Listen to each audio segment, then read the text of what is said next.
जश्न आमद रसूल, अल्लाह ही अल्लाह जश्न आमद रसूल।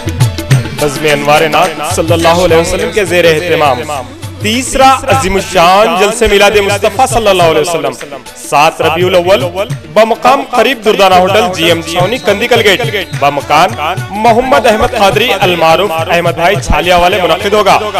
इस अज़ीमुश्शान जलसे मिलाद मुस्तफ़ा सल्लल्लाहु अलैहि वसल्लम में मशहूर और मारूफ उलमा इकराम के खिताबात के अलावा खुसूसी महफिल नात शाह कौनैन सल्लल्लाहु अलैहि वसल्लम में सनाखान रसूल दफ पर नात अकलाम पेश करने की सआदत हासिल करेंगे। इस बज़्म पुरनूर सल्लल्लाहु अलैहि वसल्लम में आप तमाम शाखान रसूल की कसीर तादाद में शिरकत की ख्वाहिश की जाती है। इस प्रोग्राम को निशा TV पर बराह रास्त नश्र किया जाएगा।